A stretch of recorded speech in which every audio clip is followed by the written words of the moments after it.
Et donc, on va parler aujourd'hui de cette question qui est un peu prenante, hein, qui sont mes visiteurs? Et on vous a annoncé que la Monnaie de Paris le savait grâce à nous deux. Donc, on va en parler aujourd'hui pendant à peu près 45 minutes. On a bien sûr du temps pour les questions, donc n'hésitez pas à vous les noter dans un petit coin, on en parlera à la fin. Vous pouvez aussi nous interrompre si vraiment c'est très pressant. Alors, à toi Sophia. C'est moi qui commence. C'est toi qui commence. Super. Alors, déjà, pour présenter un petit peu Arena Metrics. Donc, Arena Metrics, nous sommes un CRM. Un CRM, c'est donc un outil de gestion de la relation client et visiteur, plutôt. Notre particularité, c'est qu'on ne travaille qu'avec des lieux qui sont des lieux de divertissement. Donc, le plus loin du musée qu'on ait, ça va être un club de sport. Je sais que ça paraît loin, mais c'est pas si loin que ça. On a aussi des théâtres, on a des opéras, etc. On a une 50aine de musées aujourd'hui. Et en fait, tous ces lieux-là ont le même besoin d'une vision unifiée de leur contact, et ils ont tous aussi la même promesse, on va dire, par rapport à leurs visiteurs. Ils les accueillent dans un lieu, leur font vivre une expérience, les laissent partir en rêvant secrètement à ce qu'ils reviennent et qu'ils viennent avec des amis. Donc l'idée, c'est un peu toujours ce besoin finalement d'avoir une vision globale des contacts et des ventes pour savoir ce qui se passe, pour mieux connaître en fait ces visiteurs-là et pour pouvoir en séduire d'autres.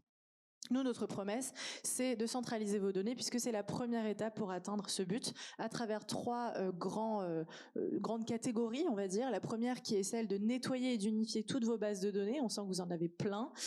Donc l'idée, c'est de mieux voir derrière qui sont vos contacts et comment s'organisent vos ventes. Donc quand on parle de ça, on le verra juste après, on parle de données qui sont de nature différente. On va en parler beaucoup d'ailleurs ensemble. Il y a aussi l'idée de mieux connaître vos visiteurs et leur comportement. Est-ce que c'est juste des ouvreurs, des personnes qui reçoivent vos emails mais qui foncièrement sont pas forcément hyper intéressés? Est-ce que c'est des cliqueurs? C'est déjà un peu mieux. Est-ce qu'ils sont inactifs? Ça fait très longtemps en fait qu'ils sont venus mais ils sont plus intéressés depuis 2 ans puis vous continuez à leur envoyer des emails. Est-ce que c'est des repeaters, des petits nouveaux ou juste des personnes qui vous suivent de l'autre côté du monde? On va aussi vous permettre de mieux construire vos communications et de mieux gérer votre service après-vente, notamment grâce à des communications qui sont efficaces et en optimisant vos efforts. On sait très bien qu'en face de nous, on a toujours en fait des interlocuteurs qui n'ont pas que ça à faire. Ils sont pas chargés de campagne, ils sont même pas souvent chargés de marketing, ils sont chargés de billetterie, des ventes, de l'accueil, de plein d'autres choses. Donc nous, notre idée, c'est de vous faire gagner du temps.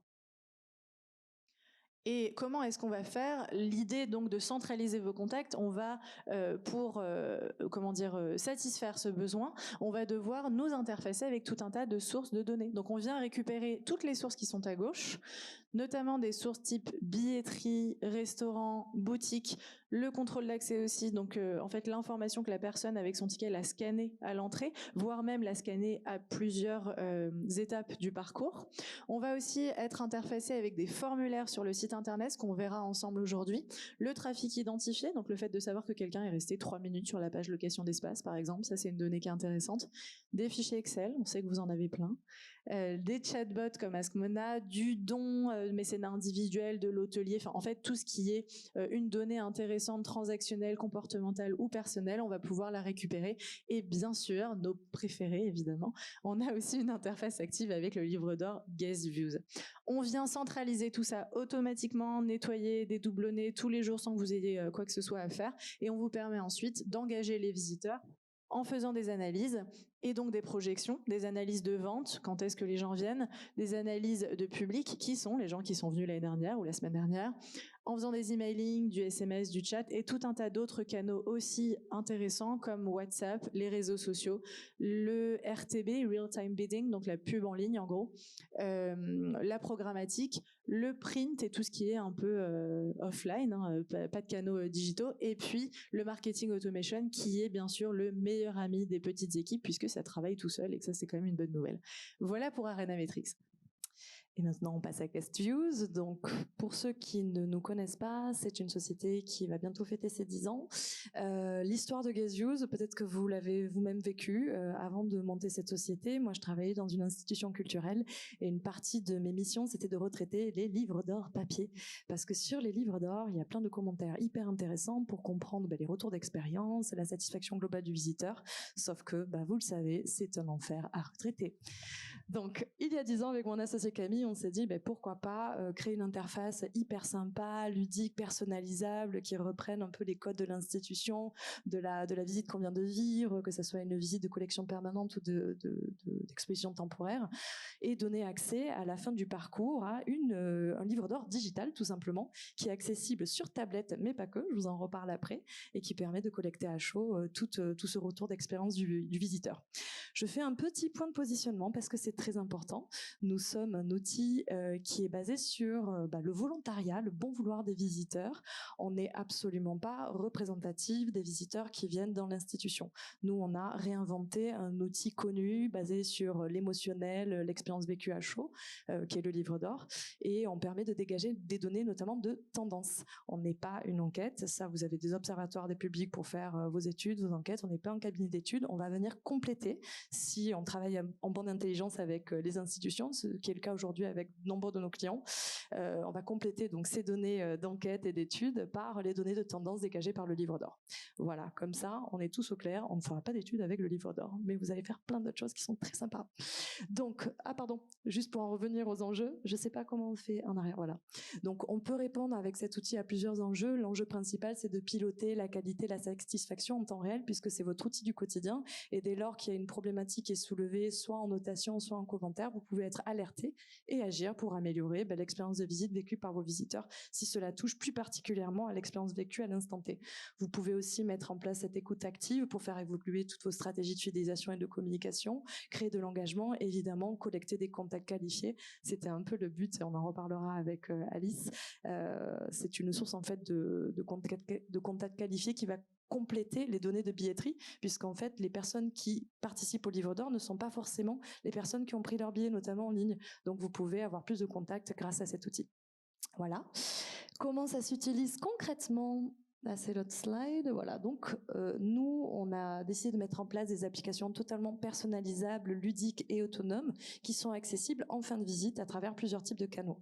Le canal le plus connu, c'est celui de gauche, du coup, c'est bien à gauche, voilà, qui est un dispositif sur borne, donc accessible physiquement à la sortie de l'expérience vécue et qui va vous permettre de participer tout simplement au livre d'or. Et puis, en 2020, il s'est passé quelque chose de terrible. Le Covid est arrivé et patatras, remettre des bornes physiques dans des institutions, c'était un gros challenge. Donc, on nous a dit, comment on va faire ? On a développé d'autres canaux. Les deux canaux qui fonctionnent extrêmement bien, c'est les trois d'ailleurs. Il y en a trois autres. Il y en a un qui n'est pas mis en avant, mais c'est pas grave. Le premier in situ, c'est qu'on peut ajouter des QR codes au sein de la visite pour avoir accès à l'application sur son smartphone. Si on collabore avec des sociétés qui font des applications de médiation, on peut aussi pousser le livre d'or à la fin de l'utilisation de l'application de médiation. Et bien sûr, en fonction de ce que vous avez mis en place, soit avec votre billetterie et avec Arena Matrix évidemment, au moment où vous pushez l'email post-visite, le J+2, J+3, ça dépend de votre stratégie, on peut insérer un lien dans cet email au sein duquel vous allez retrouver le livre d'or. On est une web app, donc en fait finalement c'est un lien qui peut s'installer partout et ça fonctionne très bien. Bonne nouvelle, en 2022, tous les canaux sont utilisés et les bornes ont fait leur grand retour évidemment au sein des institutions. Et d'ailleurs, petite info, ce qui est hyper intéressant, c'est qu'on s'est rendu compte qu'il y a eu un avant-après Covid, notamment sur la collecte de verbatim, donc vraiment l'avis qualitatif à chaud. On a gagné 20% de caractères depuis la fin de la pandémie. Donc pour vous dire que vos visiteurs sont vraiment prêts à s'exprimer. Et comme le livre d'or Guest Views est en marque blanche, il a l'impression de communiquer directement avec le musée et pas passer par TripAdvisor ou Google My Business. Donc en fait, on reste dans le lieu, ils sont écoutés et ce n'est pas qu'une impression puisque la Monnaie de Paris les écoute et agit. Et voilà, ça fonctionne extrêmement bien. Donc si vous n'avez pas utilisé de livre d'or, je vous invite à le faire parce que c'est une expérience très sympa. Voilà pour Guest Views. Ah oui, pardon, c'est pas fini, bon Dieu. Donc du coup, effectivement, on collecte sur place avec l'interface visiteur, mais l'institution, notamment la Monnaie de Paris, puisqu'on va en parler tout à l'heure, a accès à un tableau de bord où toutes les données remontent en temps réel. Donc les données plus quantitatives, lorsqu'on pose des questions aux visiteurs de profil, de satisfaction, etc. Donc vous avez une database très simple et facile d'accès, mais aussi vous pouvez retrouver toutes les données qualitatives, donc les fameux verbatim. Sur notre page modération, on a mis en place une intelligence artificielle qui permet de mettre en valeur les émotions. Donc on peut savoir si le visiteur était plutôt content, mécontent. Vous pouvez ensuite bien modérer tous ces commentaires de manière extrêmement facile. Et le petit plus, y répondre en temps réel. Si jamais vous voyez qu'un commentaire négatif, vous avez accès à une interface de réponse pour pouvoir garder le lien au plus près avec le visiteur. Évidemment, retrouvez tous vos profils sur votre page profil. Ça, c'est Alice qui vous en parlera. Et voilà, donc c'est un outil 360. On collecte, on analyse et on agit. Alors, un petit mot sur la Monnaie de Paris, si vous ne connaissez pas. C'est la dernière usine encore en activité en plein cœur de Paris, qui fait face au Louvre et qui se trouve sur les bords de Seine, comme on peut le voir, et surtout qui se visite. La mission principale de la Monnaie de Paris, c'est de frapper les monnaies courantes, donc pour la France, mais également pour une quarantaine de pays à l'étranger.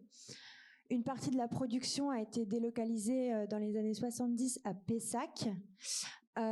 Et donc les monnaies courantes sont frappées à Pessac. Et sur le site parisien, tous les savoir-faire d'excellence se perpétuent également, notamment par le biais de fonds d'art, de monnaies de collection or et argent, de décorations civiles et militaires comme la Légion d'honneur. Également, on fabrique les trophées pour certains festivals de cinéma, pour les 24 heures du Mans récemment. Aujourd'hui, donc, ça se visite. Un musée a ouvert ses portes en 2017 et l'idée, c'est vraiment de pouvoir mêler l'usine et le lieu de visite. Donc, je vais passer à la slide suivante. On a vraiment pensé le parcours du musée comme un lieu interactif où on peut toucher, on peut être en interaction avec les dispositifs numériques tout au long du parcours. Il y a des démonstrations de gravure. On a vraiment des vues sur les ateliers avec les artisans qui travaillent tout au long du parcours. Et c'est aussi une visite enrichie par de nombreuses visites guidées, des ateliers créatifs. Et vraiment, on a à cœur d'accueillir les familles et que ça s'adresse au plus large public possible. Le musée est créé en design universel. Voilà, c'est un lieu pluriel. Alors, oui, je veux bien, désolée. Car on a également dans les salons historiques, chaque année, on accueille des expositions temporaires. L'Argent dans l'art ouvre aujourd'hui, donc je vous invite, si vous ne connaissez pas le lieu et même si vous l'avez déjà vu, à y revenir pour l'exposition qui sera jusqu'en septembre. L'an dernier, c'était l'exposition Monnaies et Merveilles et aujourd'hui, on a vraiment à cœur de proposer des expositions en lien avec l'ADN du lieu et en lien avec la monnaie et que ça traduise vraiment l'esprit de la Monnaie de Paris. Voilà, on peut passer à la slide suivante. C'est aussi la Monnaie de Paris des cours qui accueille de nombreux événements, notamment pendant la période estivale. À la fois, on s'inscrit dans des parcours d'événements nationaux comme les Journées européennes du patrimoine, la Nuit des musées, mais on a aussi toute une programmation musicale avec un concert électro, des concerts jazz. On accueille les concerts Candlelight à la Bougie. Des ciné-concerts, du théâtre. Voilà, donc on essaie vraiment de faire vivre le lieu au maximum et de montrer cette double identité à la fois d'usine et de lieu de visite. Quelques chiffres qui me paraissaient pertinents. C'est un lieu qui a plus de 1150 ans d'histoire.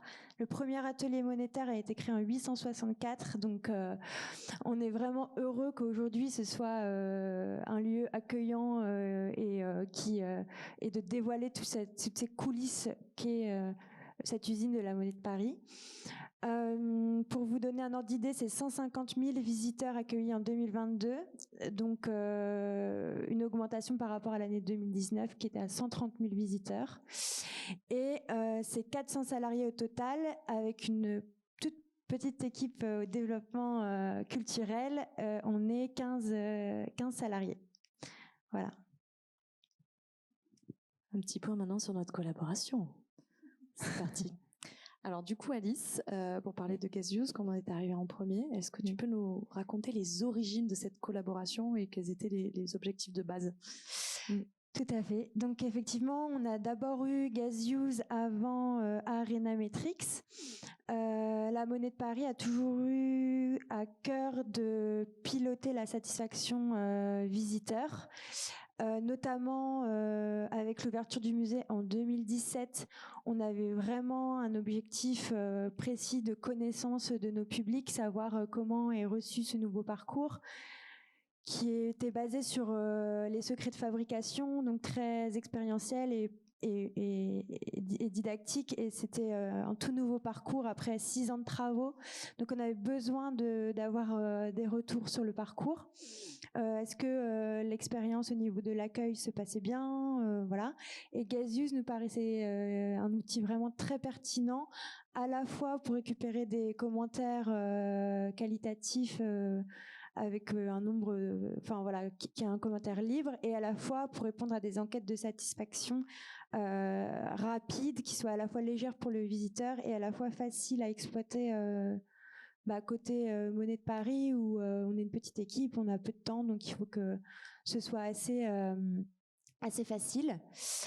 Et également, on souhaitait récolter nos premières données liées aux visiteurs, parce qu'en fait, longtemps, on n'avait aucun outil. En Gazius et Arenametrics n'était pas du tout équipé, et on avait aussi avant le musée plutôt des expos temporaires et rien au milieu. Donc on avait besoin d'avoir un liant aussi entre deux expositions pour pouvoir recontacter notre visitorat et animer cette communauté.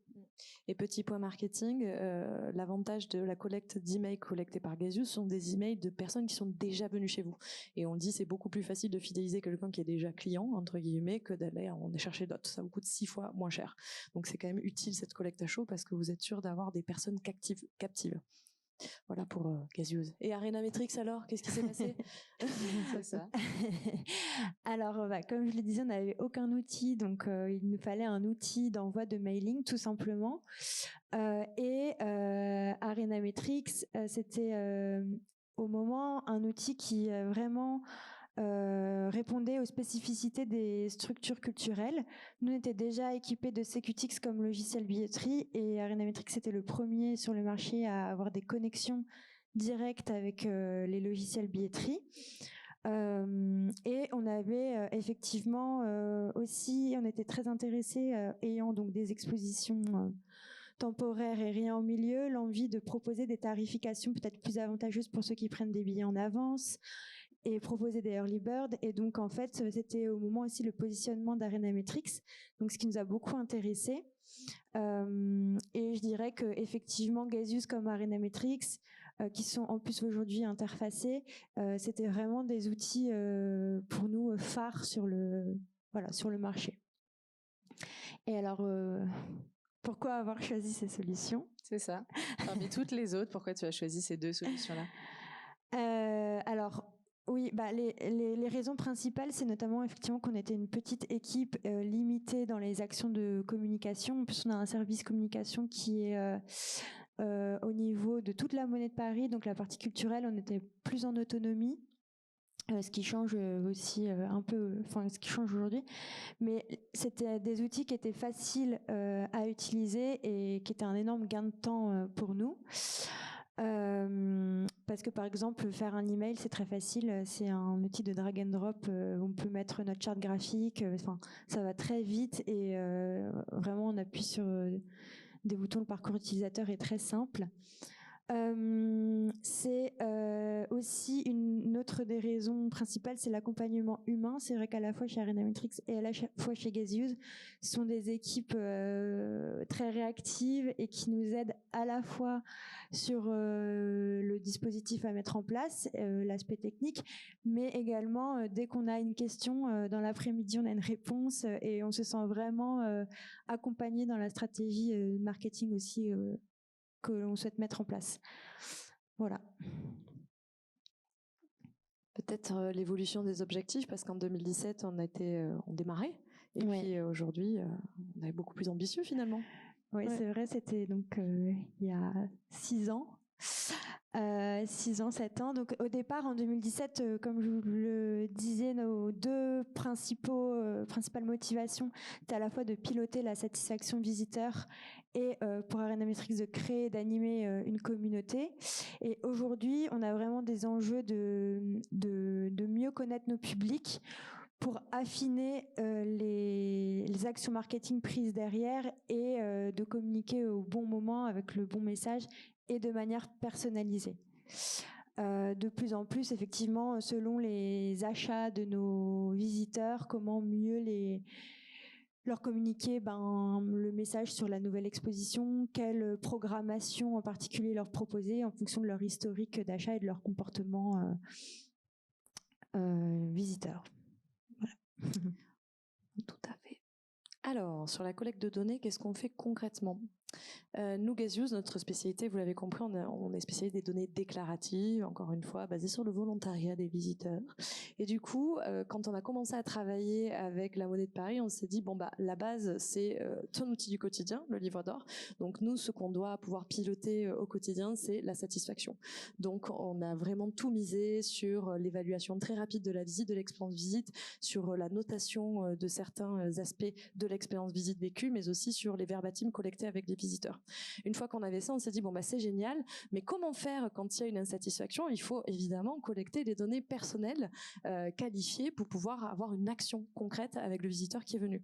Et on a activé très très vite cette partie de collecte de data qui remonte sur le CRM d'Arenametrics. Et on a fait évoluer l'outil, d'ailleurs la dernière version, puisque comme je vous disais c'est personnalisable, on s'est dit on peut aller pousser un tout petit peu plus loin et aller récupérer des données de tendance, essayer de comprendre par exemple si quels étaient les souhaits des visiteurs pour les expériences futures, comment ils imaginaient la monnaie plus tard, etc. Toujours évidemment en étant une donnée de tendance. Et on a bien relevé ces défis parce qu'aujourd'hui on répond à ce trio clé pour pouvoir améliorer sa qualité de relation visiteur. Comment ? Alors je vous le répète, l'application à la Monnaie de Paris est accessible sur borne. On n'a pas mis de QR nous entre les deux, non je crois. Non, on n'a pas mis de QR code. Donc sur borne, à travers donc cette interface livre d'or, qui est complètement intégrée à la scénographie. Vous voyez, la borne elle vient toujours avec une signalétique qui est personnalisée. On a fait un petit jeu de mots et ça fonctionne très bien. Là, je vous montre quelques écrans donc de l'application actuelle. Voilà, quelles seraient vos raisons de revenir à la Monnaie de Paris, vos souhaits pour le futur. Donc le questionnaire a un tout petit peu évolué. Et ensuite, ce qui est aussi important dans les données déclaratives, et là c'est plutôt toi Sophia, puisque vous collectez aussi grâce au formulaire des informations. Effectivement, nous, en fait, on est surtout un outil de fidélisation, mais on aide aussi à la collecte d'informations. En général, c'est plutôt des informations supplémentaires, on va dire, souvent via des formulaires de récolte. Donc là, j'ai mis quelques exemples de formulaires de récolte que tu as à la Monnaie. On a le formulaire un peu global que tout le monde a sur son site avec la newsletter pour accepter de recevoir des infos, en gros, de la Monnaie de Paris, qui est en fait pour nous le sésame. C'est la première clé. Après, on peut s'installer chez le contact. Mais on a aussi des formulaires qui ont plutôt à viser une récolte soit spécifique. Donc on pense souvent à la newsletter quand on parle de récolter de la vie, pardon, pas du tout de la vie, de la collecte de données, de récolter de la donnée. Mais il y a aussi d'autres formulaires qui sont des formulaires plutôt pour certaines typologies de public, notamment les scolaires, c'est ce qu'on voit à l'écran, avec la possibilité de s'inscrire pour recevoir des infos sur l'activité culturelle en lien avec tout ce qui est pour les scolaires ou pour les jeunes publics, et avec aussi du coup des champs, des informations qu'on va récupérer qui ne seront pas les mêmes. Donc pour le tout venant, on va demander le nom, le prénom, l'email, bon, comme d'habitude, et alors que pour les scolaires, on va peut-être demander quel est le niveau de des classes que vous encadrez, quand est-ce que vous êtes dispo, ce genre de choses. Et à droite, on a le dernier type de formulaire qui est là plutôt un formulaire de requalification où on va chercher justement des informations supplémentaires. Excusez-moi, sur des choses qu'on a déjà. On a l'email, mais on veut aller plus loin. Donc on vous connaît déjà sur l'email, le nom, prénom.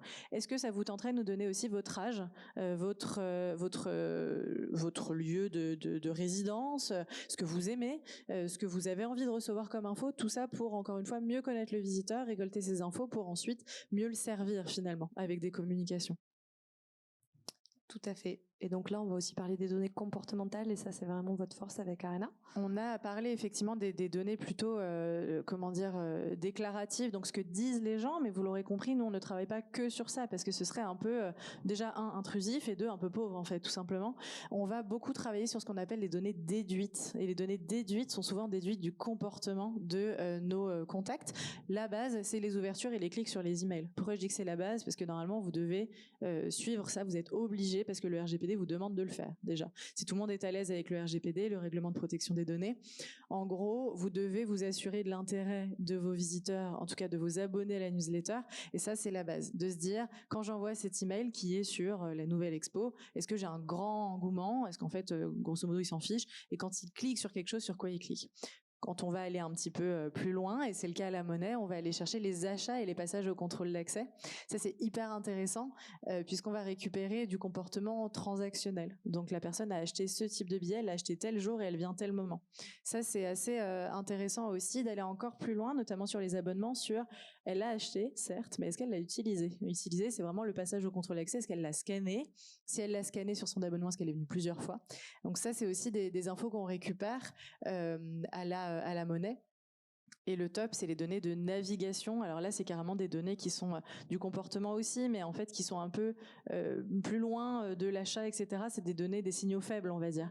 La personne, elle est sur le site, elle est restée 3 minutes sur la page de l'expo L'argent dans l'art, et donc a priori, elle a l'air hyper intéressée pour venir. C'est peut-être le moment de la pousser un peu pour qu'elle concrétise sa réservation. Ça peut être aussi d'ailleurs des données qui sont sur de la médiation sur place. C'est pas le cas à la monnaie, donc on va pas trop en parler. Mais voilà, dites-vous en fait que tout ce qui est utilisation de modules, de sites, etc., c'est des données qui sont intéressantes à avoir. Comment est-ce qu'on fait? Alors, toutes les photos ne viennent pas de la monnaie parce que j'avais pas de photos de tes portiques d'accès. Non, tout à fait. Mais en gros, là, c'est une idée un peu de comment vous le faites. Donc, tu reconnais ta billetterie en ligne? Oui, tout à fait. Donc nous, on a des données qui sont effectivement liées lorsqu'on achète un billet en ligne via le logiciel billetterie. On a un formulaire qui demande nom, prénom, alors assez exhaustif sur les données pour bien qualifier le contact. Mais aujourd'hui, on a aussi mis en place le compte invité pour juste donner son adresse mail. Et ça permet comme ça aux visiteurs, futurs acheteurs, d'avoir le choix soit de donner ces données, soit d'aller version rapide directement au panier. Tu as aussi des infos sur tes emails, donc on disait là de voir les clics, etc. On a en fait, nous, un outil qui permet de traquer les emails, c'est sûr, mais aussi d'en avoir une vision un peu agrégée comme ça. Je sais pas si vous voyez, parce que c'est un petit peu petit, mais en fait ici, si vous le voyez, alors évidemment ce n'est pas le design que fait Alice, elle fait des emails beaucoup plus jolis, elle met pas des bordures horribles comme ça, mais les bordures horribles, elles servent en fait tout simplement à savoir où sont les zones de chaleur. On voit que plus c'est bleu, moins c'est chaud, alors c'est tant mieux, il n'y a pas beaucoup de monde qui clique sur voir en ligne parce que l'email arrive bien. Par contre, il y a beaucoup de monde qui clique sur en savoir plus pour cette nouvelle année artistique. Donc on a vraiment ces informations-là qui sont intéressantes, qui sont des informations de comportement sur les emails.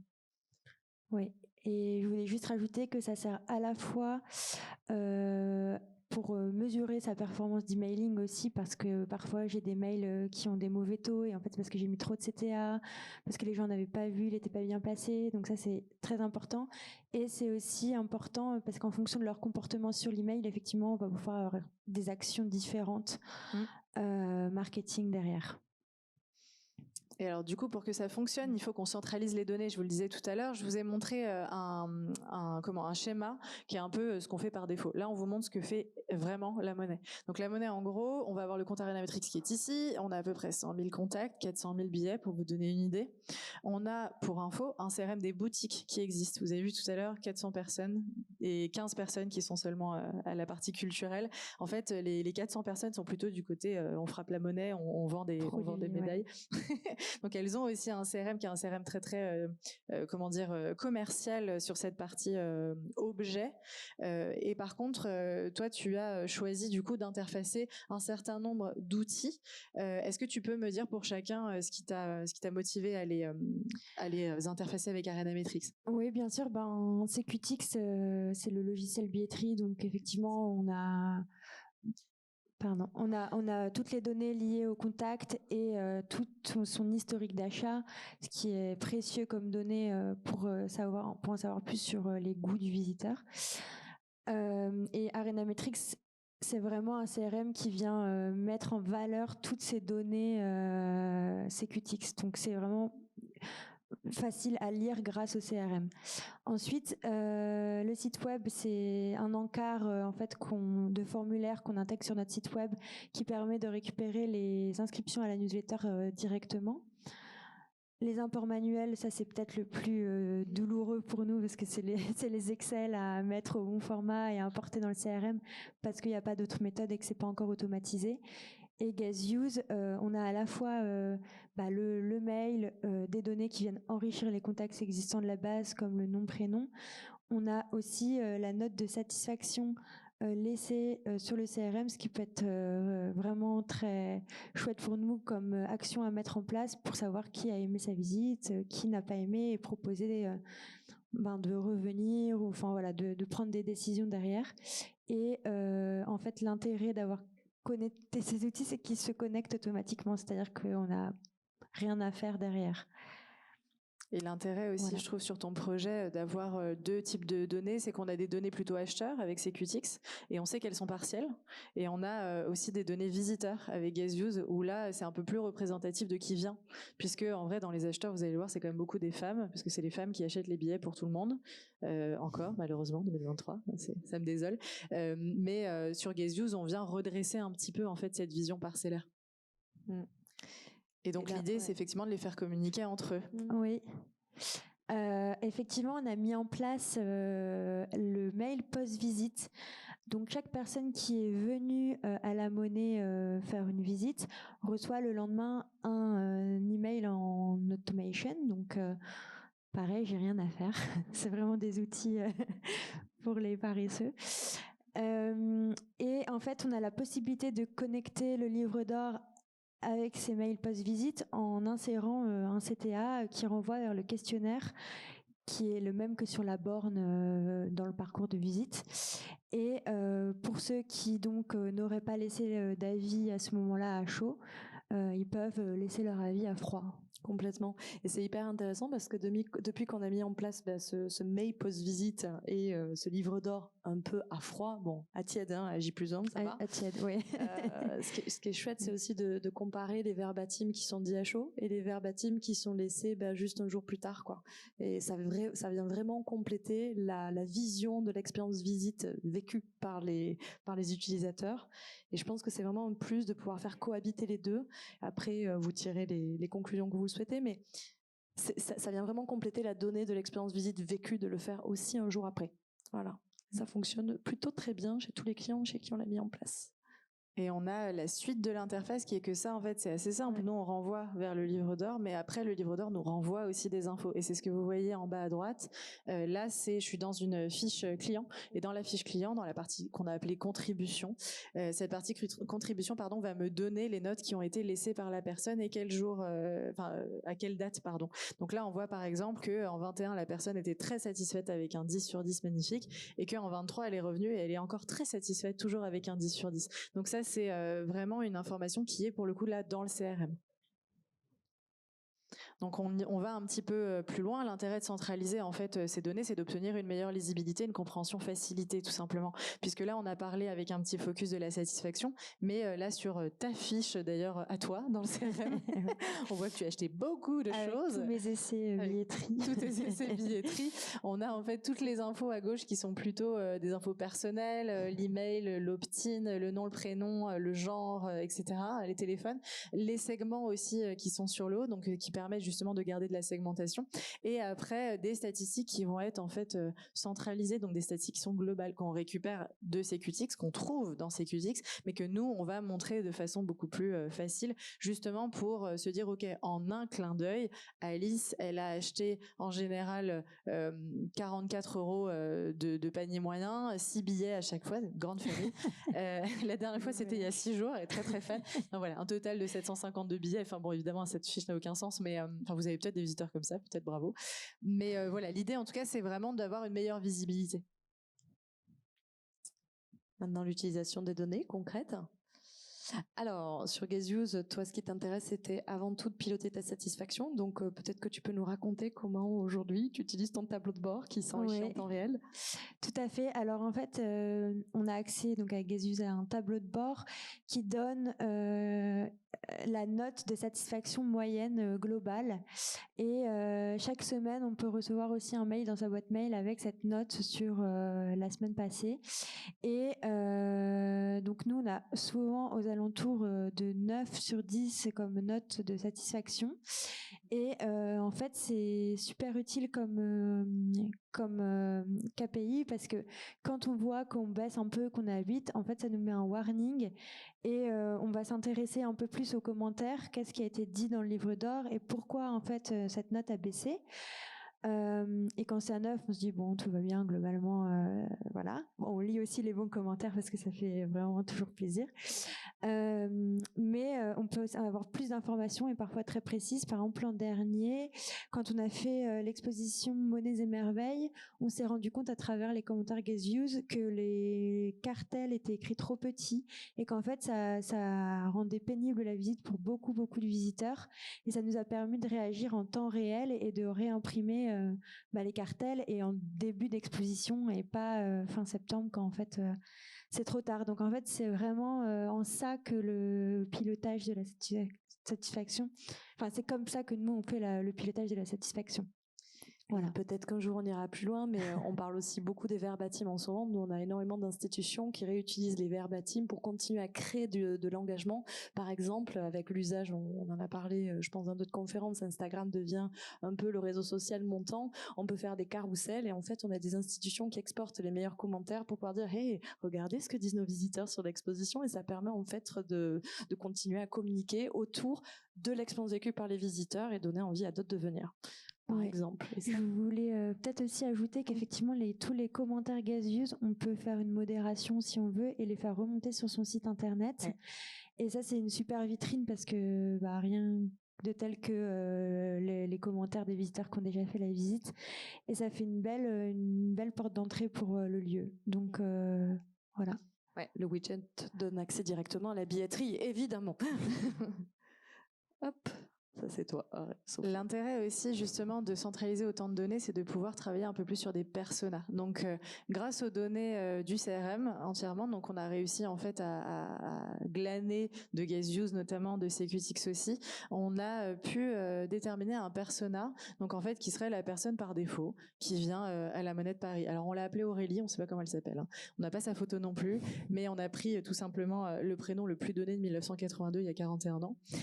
Donc, cette personne a priori 41 ans, plutôt parisienne, sa deuxième fois, elle est venue en famille, elle est bien identifiée comme on va le voir juste en dessous, je vais vous expliquer ce que ça veut dire, pas très engagée à voir, elle est spontanée mais elle a acheté en ligne. Ça c'est le persona de base. On va un petit peu vous montrer comment est-ce qu'on fait avec les données pour arriver à cette connaissance du coup de qui est mon visiteur qui est un peu aussi le sujet. Donc on a le qui est mon visiteur individuel grâce à Guest Views et on a le qui est mon visiteur en général grâce au CRM. Donc déjà, on commence par calculer une part de visiteurs connus. On vous a dit, on n'est pas un observateur de public, on n'a jamais eu la prétention de l'être. Par contre, on va toujours essayer de vous donner un peu des billes sur quelle est la vraisemblance un peu de ce qu'on vous propose. Donc, on a choisi une période assez récente qui est du coup une période post-Covid. On a eu à peu près 140 000 billets vendus à la Monnaie via CQTX du coup. Un panier moyen qu'on connaît à 2,3 billets, donc ça c'est des infos que CQTX nous envoie. On en déduit du coup, nous, à peu près 60 000 acheteurs uniques par une division incroyable de 140 000 fois, divisé par 2,3, restez là.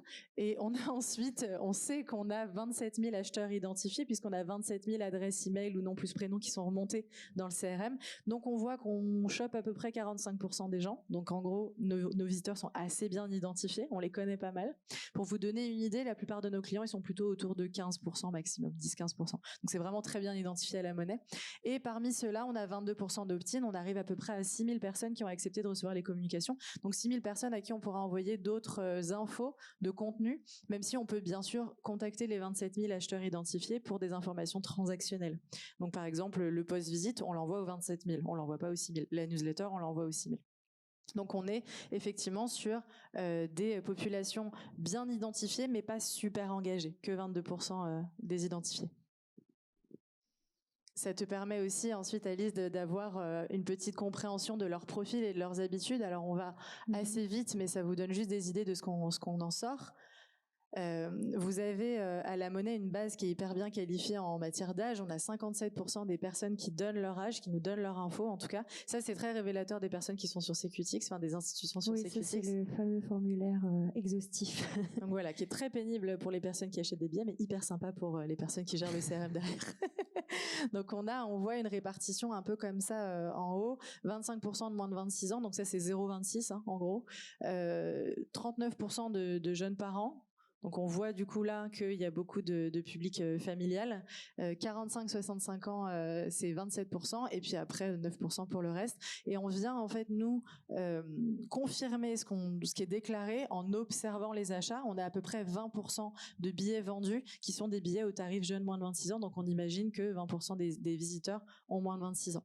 On voit aussi un peu les infos sur la répartition hommes-femmes. Je vous disais tout à l'heure, plutôt des femmes. On est sur les profils acheteurs. Ok.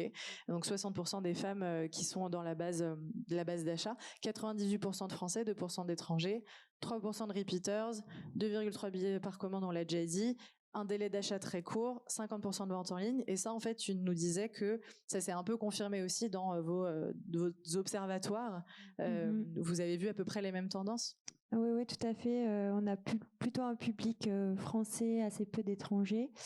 De plus, on essaie vraiment de capter le public local et de s'ancrer dans le 6e arrondissement et alentour.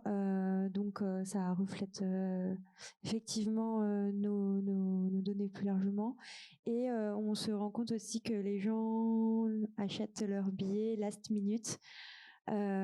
Pour faire une visite, même pour les événements, c'est toujours voilà, ça m'étonne pas le J-1 de délai d'achat.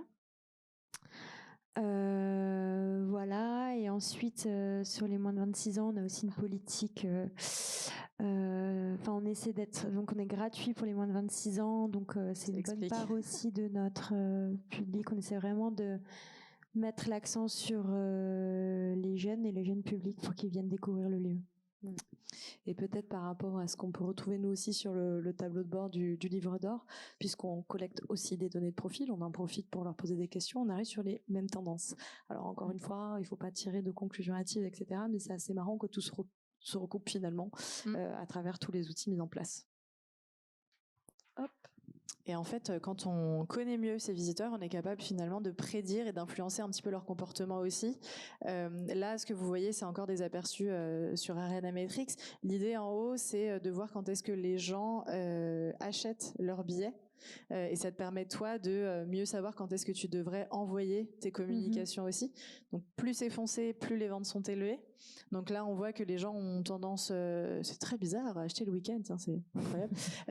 Et du coup, plutôt entre 14h et 16h. Donc, a priori, les communications, tu les fais partir plutôt en fin de semaine ? Oui, souvent fin de semaine. Ça peut être le vendredi soir. Pas trop tard dans l'après-midi non plus, effectivement. Et oui, ça correspond tout à fait aux horaires d'envoi. Et on a aussi, donc en bas à gauche, là c'est plutôt en fait un graphe sur les ouvertures. Donc là on parle de j'envoie l'email, quand est-ce qu'il a été ouvert, puisqu'on est capable d'envoyer des emails à la meilleure heure, c'est-à-dire à l'heure à laquelle la personne a l'habitude d'ouvrir ses emails en général. Et ça du coup, ça va nous permettre de savoir que a priori là on voit on a un gros pic sur une heure que je n'ai pas, ça fait 20 heures à peu près ça, entre 18 et 23. Ouais. Donc en gros il faut envoyer l'email avant le pic de 20 heures et pas après, sinon vous avez un peu tout raté en gros. Et celui-ci, c'est plus une vision par jour de visite sur 3 saisons différentes. Donc là, on est sur 21, 22, 23. Sur ces jours de visite, a priori, on a des gros pics de visite le samedi, bon ça va, mais aussi mardi, mercredi. Alors mardi, c'est assez rigolo parce que dans la culture en général, on est fermé, mais pas vous. Donc c'est marrant. Oui, tout à fait. Et pour le mercredi, c'est aussi notre journée de nocturne. On ferme à 21h et c'est aussi un moyen de faire venir le public jeune actif. Et ça explique aussi le pic. Et on constatera que ces pics correspondent au taux de participation du livre d'or qui suit gentiment la fréquentation du lieu. Voilà. CQFD. Alors, communiquer de façon personnalisée. Ce qu'il faut savoir, parce que là, il y a une petite vue de notre... on envoie aussi un email de remerciement pour des raisons RGPD, mais parce qu'aussi ça vient de terminer l'expérience du livre d'or, qui va être adapté, on est d'accord, Alice, en fonction de la satisfaction du visiteur. Oui, c'est ça. Nous, en fait, dans le questionnaire, on a une question sur la recommandation à un proche. Ce qui est une bonne manière de dire, est-ce que vous allez en parler, est-ce que ça va faire du bouche à oreille, et quelle note vous mettriez à votre parcours de visite, et en fonction de cette note, on a un mail différent, parce que par exemple si quelqu'un met 3 à la visite, on va plutôt lui envoyer un message, désolé de ne pas avoir pu vous donner entière satisfaction, revenez, enfin voilà, on peut trouver un moyen de formuler et de donner envie de revenir. Et pour ceux qui ont mis un 9 sur 10 à la visite, et ben là on peut les remercier et voilà, enfin s'adresser de manière personnalisée en fonction de leur satisfaction. On peut aller même plus loin quand on est face à des ambassadeurs, leur proposer de recommander leur expérience sur d'autres types de réseaux sociaux online, que ce soit on a des connexions avec Google My Business ou TripAdvisor. On l'a pas forcément mis en place, mais bon, les ambassadeurs, quand ils sont chauds, il faut pouvoir les solliciter. Ça vaut le coup pour la com. Et là, c'est un exemple de ta newsletter, je crois. Ouais. Oui, là c'est la dernière newsletter envoyée, l'argent dans l'art. Mais celle-ci, en l'occurrence, elle n'est pas spécialement corrélée à un comportement. Enfin, voilà, elle a été envoyée à la base. Et celui-ci, par contre, est corrélé. Celui-ci, c'est un email qu'on a mis en automation, donc avec un scénario de marketing automation, pour essayer de capter nos inactifs. Donc, on a une base qui commence à être conséquente. On a à peu près 50 000 opt-in. Mais dans ces 50 000 opt-in, il y en a beaucoup qui, en fait, n'ouvrent plus, ne cliquent plus, ne sont plus actifs, en fait, dans notre base. Donc, on aimerait bien les identifier pour, de la même façon, leur adresser une communication personnalisée, essayer de les faire revenir, de comprendre pourquoi, en ce moment, ils ne répondent plus à nos communications. Et donc nous on a défini ce que c'est un inactif pour nous, donc quelqu'un qui n'a pas ouvert depuis 9 mois nos communications, sachant qu'on envoie à peu près un mail toutes les 3 semaines, plus quelques emailings plus ponctuels selon notre programmation. Et on a un premier mail qu'ils reçoivent qui les questionne: souhaitez-vous toujours recevoir de nos nouvelles? S'ils ont cliqué s'ils ont cliqué, ils retournent dans notre base d'actifs. Et s'il y a toujours aucune action de leur part qui a été effectuée, ils reçoivent un deuxième mail à coup sûr. Vous pourrez bénéficier de toutes les actualités de la monnaie, que ce soit les expositions, le parcours du musée, les ateliers. Et si on n'a toujours pas de réponse, alors on les identifie comme des inactifs. Et dans ce cas-là, on peut les enlever de certains envois et le traiter différemment, cette communauté.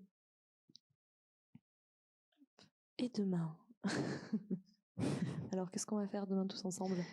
C'est 2 outils très puissants, mais c'est vrai qu'on n'est pas encore au maximum de la capacité dans notre utilisation.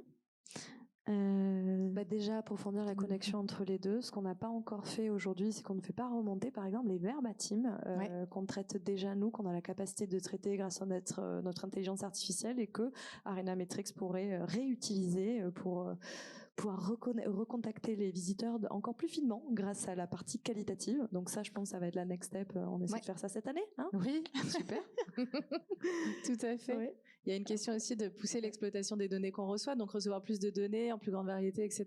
Mais aussi, donc c'est aussi le point 4, mais pousser l'exploitation des données, ce serait d'automatiser encore plus de choses, de qualifier, de mieux communiquer encore de façon plus personnalisée. Les newsletters sont encore assez standards, etc. On pourrait aller en fait finalement plus loin. On pourrait aussi automatiser la réaction à la note de satisfaction laissée.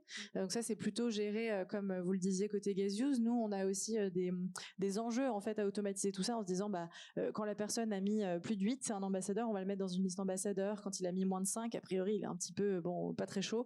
Peut-être arrêter de l'embêter pendant quelques semaines histoire que ça passe. Donc ça, c'est des genres de choses qu'on peut faire un peu mieux. Aussi affiner l'écoute visiteur à froid avec l'interfaçage, parce qu'aujourd'hui, effectivement, on envoie, enfin, vous récupérez tous les emails de billetterie et vous renvoyez le J+1 à tous les emails qui ont été contactés, enfin, qui ont été laissés au moment de l'achat. Demain, on va faire en sorte de pouvoir distinguer ceux qui ont déjà participé au livre de rachat pour pas les ressolliciter et être, avoir une prise de contact plus fine et un peu moins lourde. Voilà. Et ça, je dirais que c'est plutôt une bonne pratique qui est facile à mettre en place et qu'en fait, on n'a pas mis en place parce que c'est assez récent, cet email, le post-visite. Et en fait, moi, de mon côté, j'y ai pas pensé. Et en fait, justement, en préparant l'atelier, on s'est dit, bah, tiens, mais c'est... Donc voilà, on peut faire aussi plein enfin, il y a aussi beaucoup de bonnes pratiques qui sont simples à mettre en place. Voilà. Et donc, effectivement, oui, collecter plus de données, je le disais, là, on parle de collecter plus de données grâce à Gaseuse. Il y a aussi l'enjeu de collecter plus de données grâce à d'autres sources, par exemple des sources boutiques qui sont hyper importantes pour vous. Voilà, on aurait tout un tas d'autres choses qu'on pourrait faire demain ensemble. Voilà, c'était nous trois. Donc, si vous avez des questions, n'hésitez pas. Mais je sais pas, on n'a pas le temps. On n'a pas le temps. Vrai. Alors, si vous avez des questions, venez nous les poser sur le stand B3. On est tous les deux. Toutes les deux. Pardon. Voilà. Merci beaucoup. Merci beaucoup. Timides applaudissements, hein.